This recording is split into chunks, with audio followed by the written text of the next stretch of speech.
Coming up on 20 on ID. One winning ticket was sold right here. He went from dead broke to multimillionaire to missing. We certainly hope Abraham's alive and well. A man with a newfound fortune and a lot of new friends.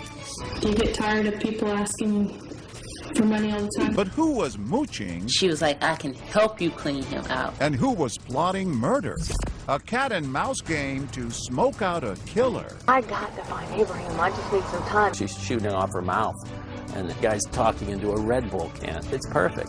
Secret confessions caught on tape. You're killing me, man. Abel's turn. Who's playing whom? If you go down, I go down. Friends turn enemies when luck turns deadly.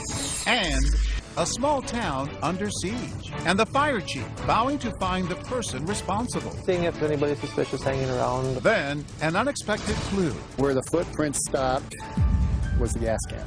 And the shocking truth. An arsonist among them. In whom we trust. Welcome to 2020 on ID. I'm John Quinones. A helpful new friend, a respected leader in a community. How can you tell whom to trust? Coming up, two tales of deception with devastating consequences. First, it's the dream many of us long for, winning the lottery. But for one Florida man, that good luck turned deadly. As Matt Gutman first reported in 2013, along with that big check came a flood of new people. The question was, who was looking for friendship and who was just looking to take him, or worse? We are tonight's winning numbers 12, 6, 13, 6 numbers. 34, 42, Just random digits. 52. Until sometime later, when those 6 numbers put a man 6 feet under. His body eventually discovered buried beneath a concrete slab in a backyard. The incredible story begins far from the glitz and beaches most of us think of as Florida, past the citrus fields in the middle of the state, all the way to the outskirts of the sleepy town of Lakeland. And the doorway of this barber shop. It's here where owner Greg Smith first met a 42-year-old man with the colorful name of Abraham Shakespeare. He used to come around to the shop, let him work, get paid, or buy him something to eat, you know. That's how I first met him. His name, Abraham Shakespeare, evokes both the Old Testament and Elizabethan plays. But our modern-day tragic hero would have read neither. He was illiterate and down on his luck. You know, he was a less fortunate person. You couldn't make it up.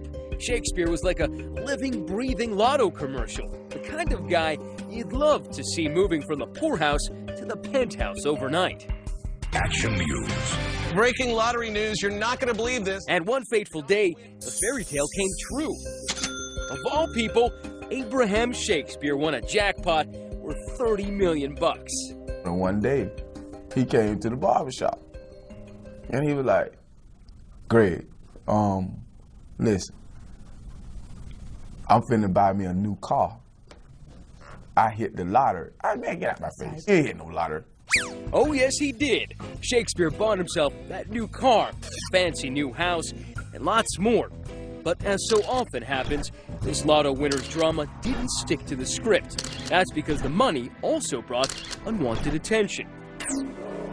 Novelist and longtime Florida crime writer Carl Hyacin has seen it before.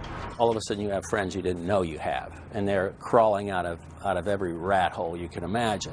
Did you know that he was losing his fortune?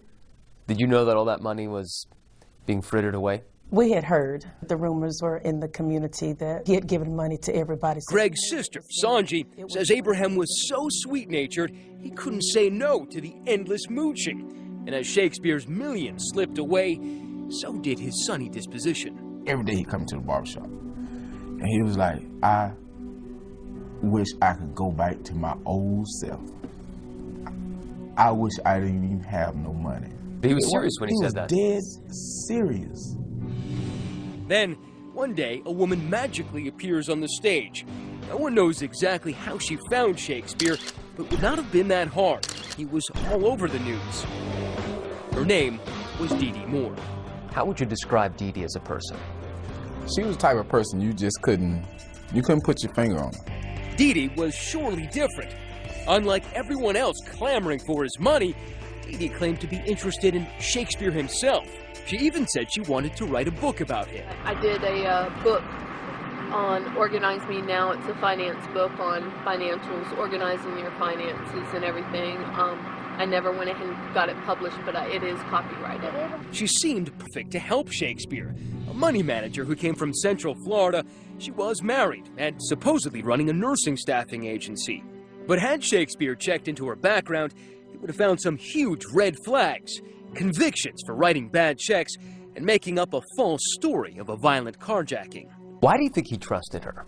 What was it in her that got him to trust her? His illiteracy. His kind heart. Once she had that introduction, Dee Dee convinced Shakespeare she had the financial chops to salvage what was left of his winnings. As we got talking more about the book, he kept having problems with all his financing, and that's when he had asked me to help him out some. Shakespeare purchased this house to be her office, but the book never materialized. The only pen to paper appeared to be Dee Dee writing checks in Shakespeare's name. Do you get tired of people asking you for money all the time, Ed?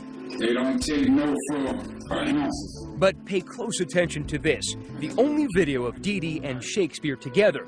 You'll notice, instead of talking about the past, Dee Dee asks Shakespeare about his future. So where do you want to go to? It don't matter to me. I'm not a picky person.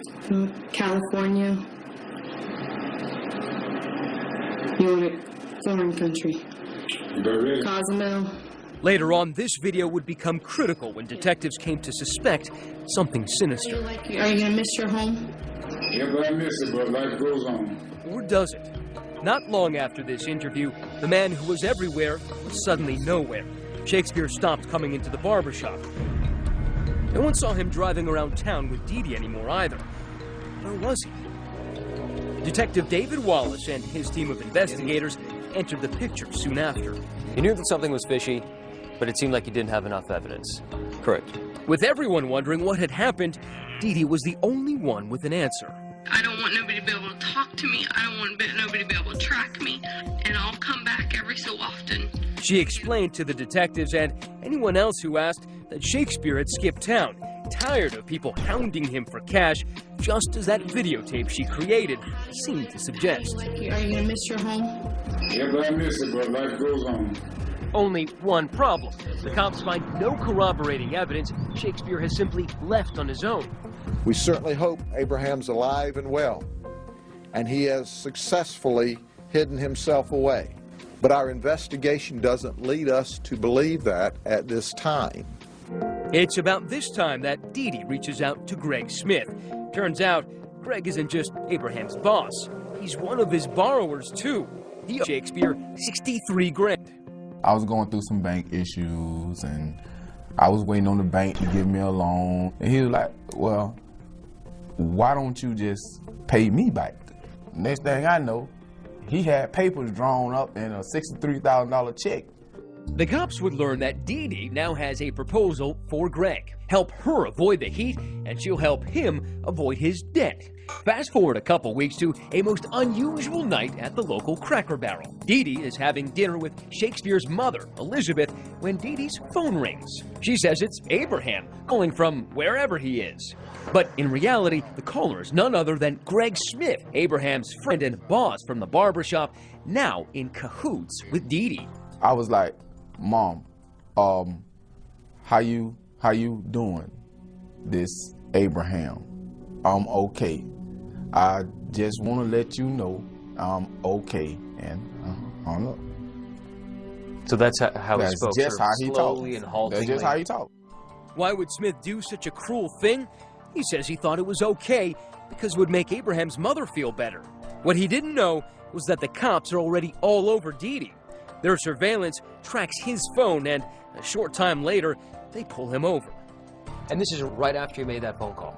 Yeah, they was like, get out of the car. I said, oh, Lord. I'm like, Lord Jesus, I'm going to jail. So now the cops are questioning the barber and still following the blonde, Dee Dee. At that point, no one could have predicted where the case would go. or that the big break would come from a little can of Red Bull? Stay with us.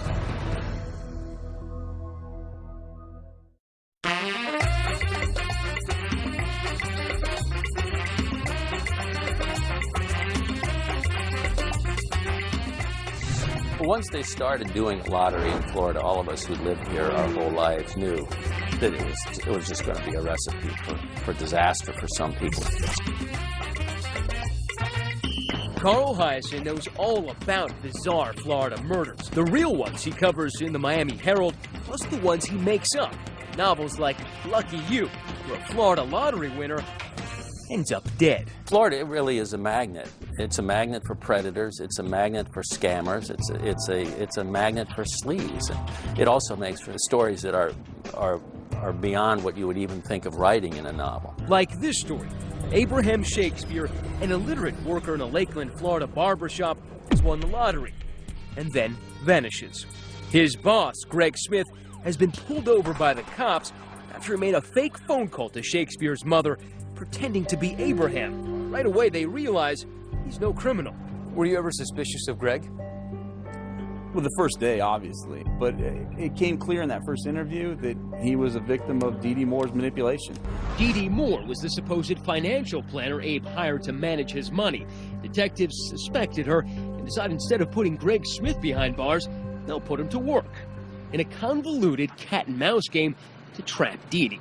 He actually turned the tables on her. He actually scammed her, and that's the beauty of it. From that moment on, in nondescript back lots were shopping centers all around Lakeland. An ordinary car like this would pull up, and an extraordinary encounter would begin. Getting ready to talk to Dee Dee. I'll give you a call as soon as we leave here. With no police experience whatsoever, Barbara Greg Smith has become a Sunshine State Serpico, a top-secret undercover police operative gathering evidence on Dee Dee Moore.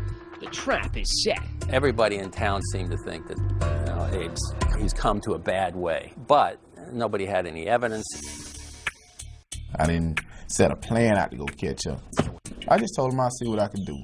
I think what we should do is come up with a plan. What he did was record hour after hour of conversations with Dee Dee Moore, tricking her with a homemade spy system straight out of James Bond. But an extremely delicate microphone as well. That's brilliant. That's the Dee Dee Moore catch can. He had devised this catch can himself, a recording device inside a Red Bull can. There was no drones, there was no sophisticated eavesdropping. She's shooting off her mouth, and the guy's talking into a Red Bull can. But it's perfect. I worked undercover narcotics for 8 years, and I wouldn't have came up with this. How critical was Greg's Red Bull can with the microphone inside? It was great because it got those conversations. I mean, 90% of those tapes speak for themselves. Dee Dee thought she had bought Greg's loyalty. Remember, cops say she told him that if he helped her out, she would help him out, forgiving the $63,000 loan he'd taken from Abraham. If they ever come back to you, a guy paid you to do this. Yeah. For Abraham. In this conversation, she wants Greg to call a man who'd been telling the cops Shakespeare was dead, using a fake voice, convince him that Abraham was alive and well. See, he keeps telling everybody Abraham's dead. The other day, he went around to the bar and said all kinds of shit.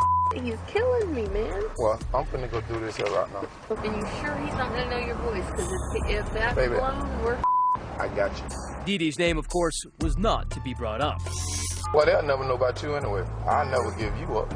You know what I'm saying? Ever. This is one of the many recordings revealing Dee Dee's plots and unguarded thoughts. I'm so deep in this with you right now. If you go down, I go down right now. I got to find Abraham. I just need some time. And Eddie. Dee Dee never suspected anything, believing they had that business arrangement. I'm gonna go see if I can't get you that money. I'll call you in just a few minutes. And at this point, were you convinced that Abraham was dead? Not yet, Steve. Not yet. Nope. Nope. Because she hadn't really showed any signs that he was dead. Even though the police said that they suspected her in murdering him. They had a suspicion, but they didn't know.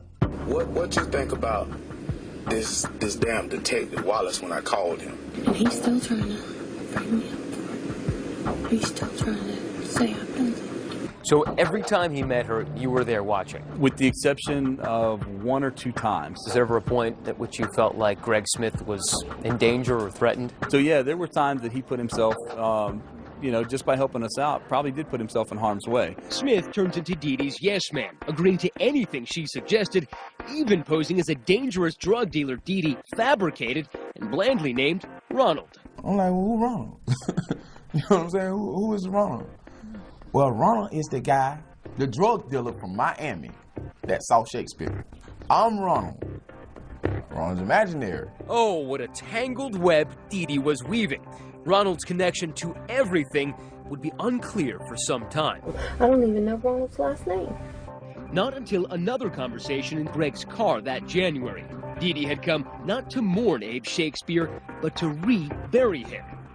Just like when we dug my mother's septic tank, all you got to do is dig some steps in the wall to come out. She asked me, would I help her move Abraham's body? I was like, huh? See, the thing is, it's kind of out in the open, like neighbors would be able to see whatever I do. They ain't gonna be able to see me because I'm gonna hit that about 6 o'clock in the morning. You heard it right. Dee Dee has just revealed to Greg and the cops she knows where the body is. Greg says he suddenly realizes the truth.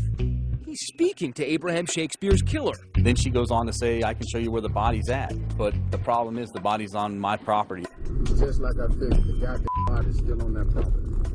We're moving the body tonight. When you first heard that, what was your reaction? I mean, I felt like I won the football game at that point. The evidence mounts. On this Walmart security tape, Dee Dee is seen buying a tarp and other items Greg told her he would need. But even more damning, he convinces her to give him the .38 Smith & Wesson pistol used to shoot Shakespeare. She trusted you that much that she handed you the murder weapon. Exactly. What you need to do about that, we need to get that and grind all your cereal on the road. Of course, we can't just run out and arrest her. I mean, we still don't have everything. They still need that body. But soon, thanks to Greg, they dig it up right where Dee Dee had told him it would be, on her property, under a concrete slab. Cause of death, 2 shots from a V8. Once they found the body, it was over. You know, it was over. He didn't crawl in there himself, and the only one who had a motive to do that was her. Well, are you gonna arrest me? That's up to you. I want to know what happened, but that's up to you, okay? The jig is up, but Dee Dee is still dancing. On this interrogation tape, she tries to blame the murder on someone else. That's a common defense tactic, is to come up with a mysterious intruder, a mysterious person, a killer, a bad guy who comes and does the deed and vanishes. Tearing a page from the Jodi Arias playbook, Dee Dee says that drug dealer named Ronald was the real killer, who threatened to kill her if she said anything. That's honestly what he calls himself. Okay. Your mind's moving 100 miles an hour. Dee Dee, it's not feasible what you're telling me. What you're saying is impossible. No one buys the story. Dee Dee apparently forgot she had asked Greg to pretend to be Ronald the drug dealer. She forgets that she had put you up to be Ronald. Exactly. And that you know that he's imaginary. Exactly. She forgot I was Not wrong. that smart after all. And imagine her shock when she finds out Greg's been working with the cops all along. Dee Dee, we talk to him 10 times a day. We know every move you made. You start telling so many lies that you trip over your lies, but that's very common. This is just about greed. It's all about greed. Next, the jury hears how Shakespeare lost his wallet before he lost his life. She made it sound like she wanted to clean him out. Stay with us.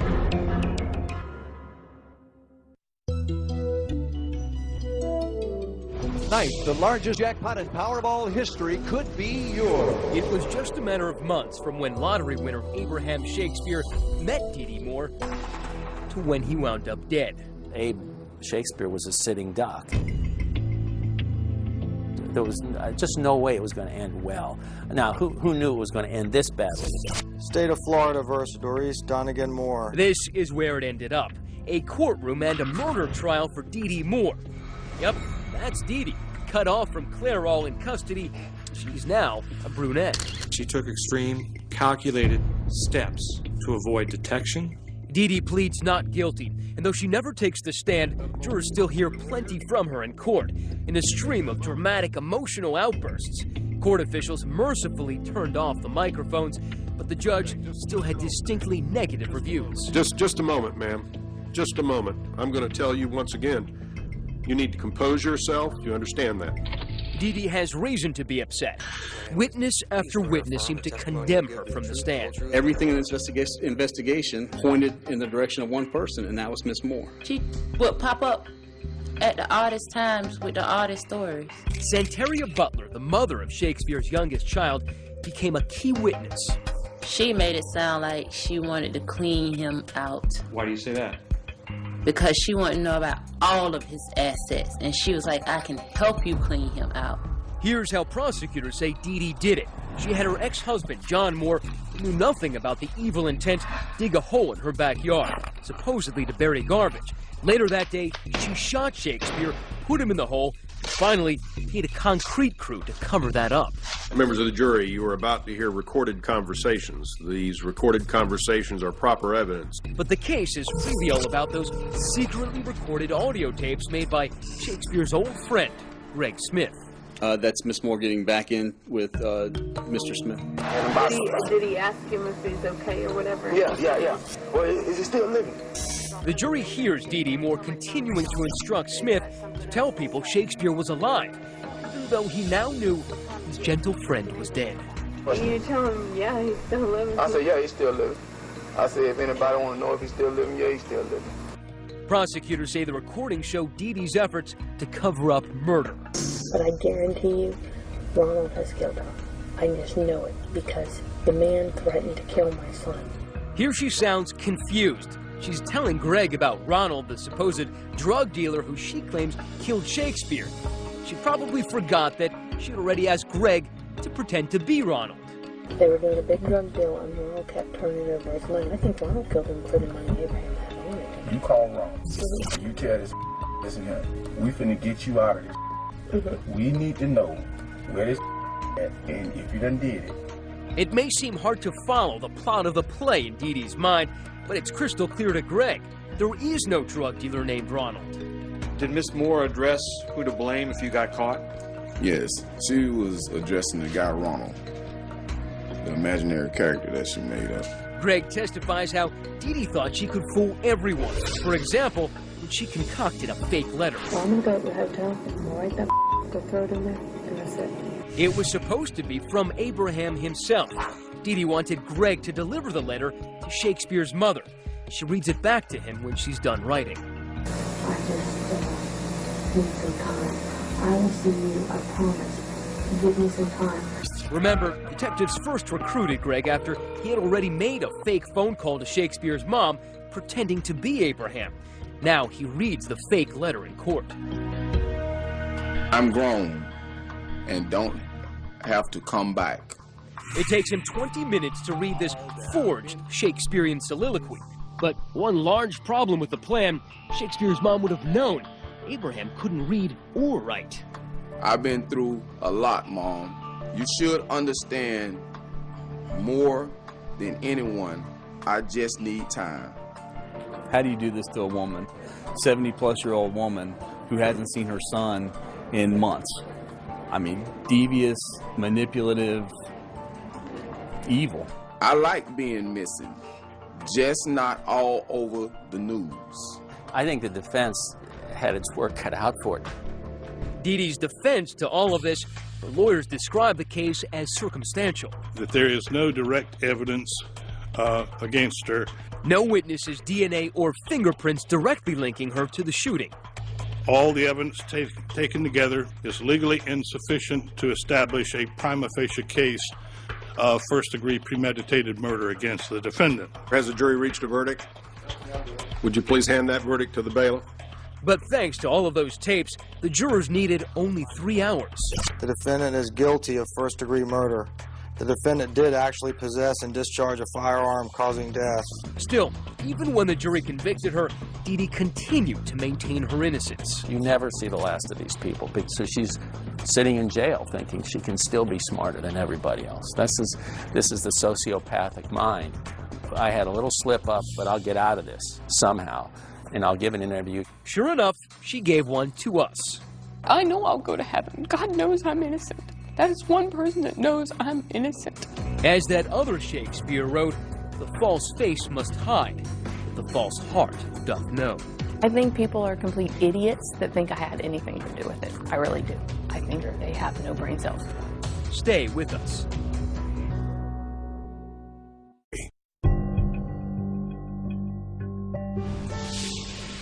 Convicted murderers rarely talk while they still have appeals left, but Dee Dee Moore isn't your run-of-the-mill killer.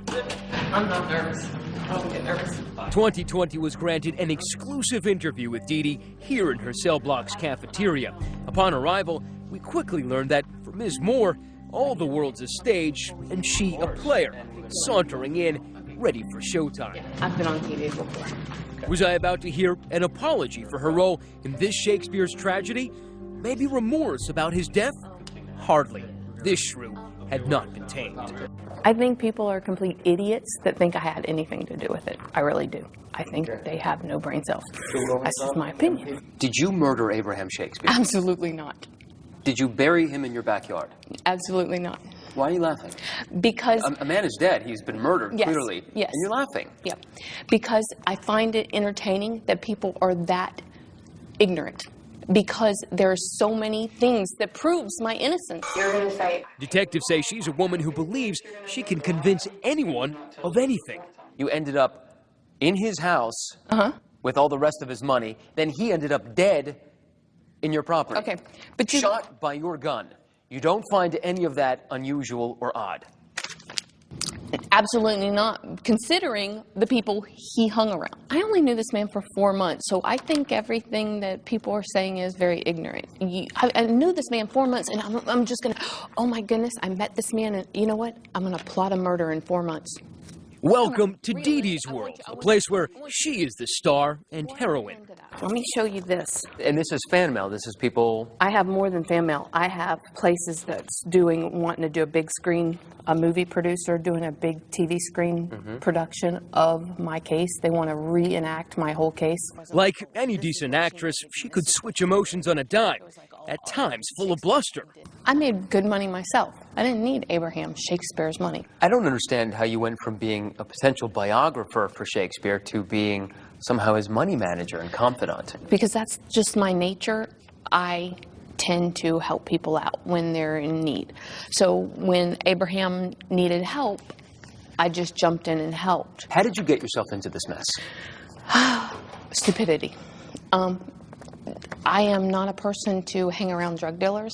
I'm not a person to hang around bad, mean, evil people. I wouldn't say naive. I just was not street smart. Then she would melt into utter despair. When the guilty verdict was read. The defendant is guilty of first-degree murder. The defendant did actually possess and discharge a firearm causing death. What went through your mind? They murdered me by the hands of justice. I'm murdered. You might as well kill me, because this is no type of living in here. I would never harm another human being. I would never hurt nobody. I liked Mickey Mouse and Donald Duck and Disney. I like Tinkerbell and kind things. I'm not a mean person. I know I'll go to heaven. God knows I'm innocent. That is one person that knows I'm innocent. If God believes her, why didn't the jury? She blames a bad lawyer. I personally would have convicted myself for what they got to hear. But they didn't get to hear my side. They didn't get to see my evidence. They didn't get to hear my witnesses. Why didn't you take the stand then? Because my lawyers... You lawyers... had every opportunity to defend yourself. I wanted my witnesses to take the stand, for me to take the stand. My lawyer says we didn't need it. Your lawyer was that convinced you were going to win? Yes. However, the lawyer, Byron Heilman, told us the decision not to testify was Dee Dee's. We discussed with Ms. Moore whether she wished to testify. That discussion had gone on for quite some time, and she made the decision not to do that. So they think I'm guilty by sitting there looking down. Nevertheless, since she claims her case was not presented in court, she laid it out for us. Sort of. People were trying to frame you. Absolutely. Why? Because, first of all, I was an easy target. A target, she claims, for drug dealers, still sticking to that story about the so-called drug dealer, Ronald.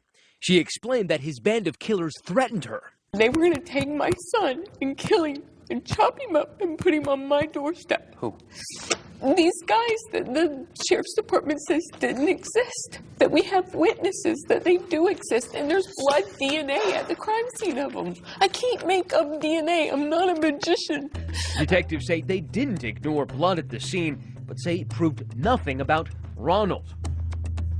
But perhaps most ludicrous, this. Did you ever propose that you would have any sort of sexual relationship with the detective? Absolutely, because Ronald was telling me the detective was playing bad cop, good cop, and he purposely made me flirt with him. He's like, you can tell when he's recording you because he's not recording you when he's flirting with you. He says, flirt back with him and you'll know when he's recording you. So I had to. My life was at stake. Do you understand how listening to you is bewildering?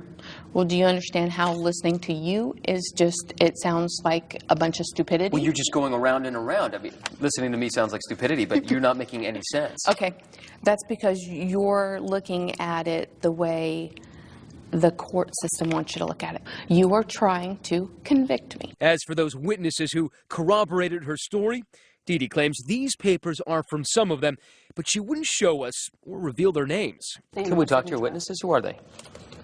Do you mind if we take down their names and maybe contact them?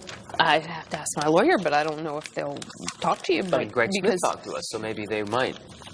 Yeah, but the thing is that I have to ask their permission because they are witnesses in an ongoing case. Like, this is one of, just so you can see it from far away, this is stuff that's not in my discovery. These are witness statements. You understand These that? witnesses don't exist, and that certainly looks like your handwriting. What do you mean? That looks like your handwriting. What you said were witnesses' notes looks like your handwriting. No, I don't it's think not. that these witnesses exist. Yeah. As our time ran out and Dee Dee saw the curtain falling on this performance. We're just trying to help you. Yeah. You you're want me to not. get the story straight. I'm happy to investigate it. You're not. Why don't you give us the witnesses and then we'll have evidence of Ronald actually existing. She dangled one name as she exited stage right. Her first name is Deanna. I'll give you that. Deanna. Deanna. We asked the detectives about Deanna. They say it was just Dee Dee's latest concoction, a final parting lie from a convicted murderer who was set to spend the rest of her life behind bars. As for Greg Smith, the man who played the fool in order to put Dee Dee away, you can find him back in the barbershop, still cutting hair.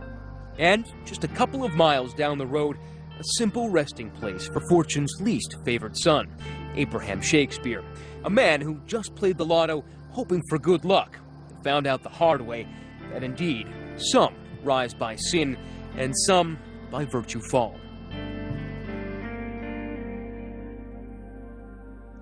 Abraham Shakespeare's estate won several lawsuits filed against Dee Dee Moore to recoup what they claim she took from him. As of 2015, Moore is appealing those judgments as well as her murder conviction. Shakespeare's estate has also recovered over $1 million worth of properties and assets held by Dee Dee Moore and others in debt to him. The money will go to Shakespeare's two sons. Meanwhile, Greg Smith has co-authored a book about the death of his friend. When we come back, a community under attack. From 2010 to 2012, there were 39 suspicious fires in Babbitt, Minnesota. An arsonist is finally found. Seen some tracks in the snow. We assume he come from behind the garage. But you won't believe the reason he says he did it. Stay with us.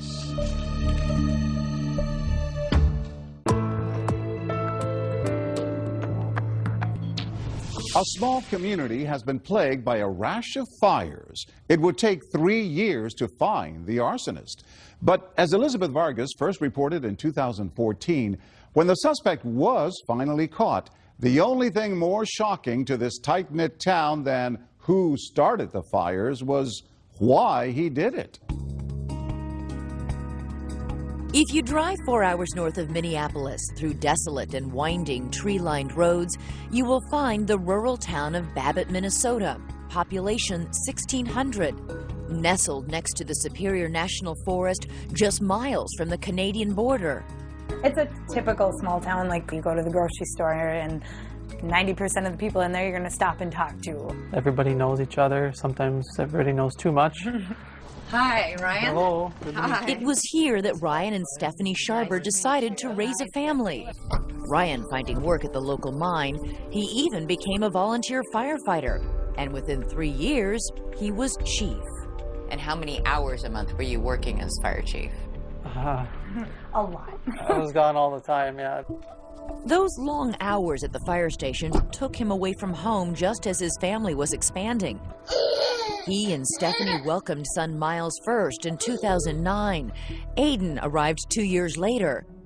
But Aiden's birth brought some unexpected stress at home that would later turn out to be the key to this father's downfall. We noticed he was crying a lot more than usual, and then it turned into like nonstop screaming day and night. Like, I mean, 20 hours out of the day. It was extremely stressful. We kept bringing him back to the doctor. They kept telling us it's colic. And if that wasn't trouble enough, right around then, Ryan's work life got a lot more complicated too. Between 2010 and 2012, there were an unprecedented number of suspicious fires in the Babbitt, Minnesota area. 39 fires in all. No one was hurt in those blazes, but the federal officials were taking it seriously. A joint task force between federal agencies, state agencies, and local law enforcement commenced a joint investigation. And Ryan was investigating too, even going on television to describe to Fox station KQDS his own role in the hunt for a serial arsonist. Seeing if there's anybody suspicious hanging around, or someone that's showing up on the same fires over and over again. There was quite a few that were started by an unknown. We don't know who started them. I spent a lot of time trying to figure that out. As the months dragged on with no leads, investigators began gravitating toward a bizarre and disturbing theory. That the fire starter could actually be a firefighter. Believe it or not, it happens more often than you'd think. It's still a dirty secret. If you just do an online search, you will find about 100 firefighter arrests every year in this country for arson. Betrayal within the Brotherhood. Firefighters are charged with arson. Fire Chief Howard Roach was charged with starting the fire. The theory that the Babbitt arsonist might actually be one of its firemen developed into suspicion on a cold December night when a car drove onto Madela's Birch Lake Resort, a fisherman's campground run by 79-year-old Don Madela. So what did you notice that night? I seen the brake lights come on, but the car didn't turn around to leave again, so I put my shoes on and come down and looked. When you came down here, what'd you see? Seen some tracks in the snow. Pretty soon he come from behind the garage. And he was none other than Fire Chief Ryan Sharber. Mr. Sharber told the resort owner he was there to urinate. It didn't make sense to the resort owner. What he told me didn't jive with me. After Sharber beat a hasty retreat, Don Madela followed his footsteps in the snow. Up here where this garage is? St. Louis County Sheriff's investigator Steve Heinrich showed us the scene. Mr. Madela followed the tracks behind the shed there, and where the footprints stopped, right behind the tree, was the gas can. What did you think he was doing back there with the gas can? What do you think? Starting a fire. Didn't sound good. Investigators for state and local agencies believed they had finally found their fire starter. Do you have any doubt that Ryan Sharber meant to set fire to the shed or this garage or that building? No doubt. Probably with the pine trees and everything here, would have spread to more than just the building. To get to the truth, they eventually bring Ryan into his own firehouse and grill him. For the first 2.5 hours of that interview, Mr. Sharber identified other individuals who might be the people setting these fires, and those individuals included firefighters and former firefighters. With Ryan trying to deflect 2.5 hours into the interview, investigators tighten the screws. They confront him with that gas can he left behind at Madela's resort. I never poured gas on anything. I never tried to light a match. But you brought the gas can there. Correct. And went around the back of the building with the can. Yeah, I went back to the back of the building when I saw the owner's flashlight coming down the hill. So you got in that car and drove down there with the idea to set it on fire. Yeah, I drove down there and I was definitely thinking about it. With that admission, Ryan's secret life began unraveling. He confessed not just to the attempted arson at Matala's, but also to setting 9 fires in Superior National Forest. And get this, even more stunning than his crimes, his excuse. Ryan says the reason he turned to arson was the stress brought on by his constantly crying newborn son. It was just when I was home and around the stress that caused me to go out and start the fires. When I was at work, I didn't have that. People are going to say, I don't get this. I don't get it. Millions of babies around the world have colic. Their dads don't go out and set fires. It was a legitimate way for me to get away for a couple of hours. Why not go down to the firehouse and hang out with your fellow firefighters? How is it that you thought, I know, I'll go set a fire? People are always coming to me for help. I was always solving everybody else's problems. I didn't realize that I needed a little bit of help myself. Ryan Sharber took us out to the scene of one of his fires. What made this place a good place to start a fire? Just roll and away from everything. Not I go see for lots of trees, though. I mean, this could have spread, couldn't it? You walk in there and it's marshy and wet and underneath, so it just kind of burned along the top. But that attempt to minimize his crimes did little to extinguish federal prosecutor Dunn's determination to punish the disgraced fire chief, who he suspects has even more to reveal. He's confessed to setting 9 fires. You think he's set more fires than that? From 2010 to 2012, there were 39 suspicious fires in Babbitt, Minnesota. Since the time that he was caught, there have been 0. Ryan was charged with setting fire to federal land and attempted arson. Initially, a psychologist labeled him as a pyromaniac, but later revised that diagnosis. So if you're not a pyromaniac, what are you? It was diagnosed as a temporary adjustment disorder. A temporary adjustment disorder? It's like considered a short-term mental illness brought on by acute stress. It's my strong opinion that he didn't start lighting fires 3 years ago, and I believe he'll be at risk for lighting fires in times of stress until he's 80 years old. With his career and reputation up in smoke, Ryan took a job stocking shelves at the local grocery store. In April 2014, he learned his fate: 5 years in federal prison. Ryan and Stephanie now have 3 children, all under the age of 5. When Ryan gets out, he will have missed more than half of their young lives. All the daily activities, I mean, taking a walk to the park, or just the fact that I'm not here to help my wife. And what do you say to people watching who might say, you know what? You should have thought of all that before you went around setting fires. In the right state of mind, I would have thought about that. But I wasn't myself.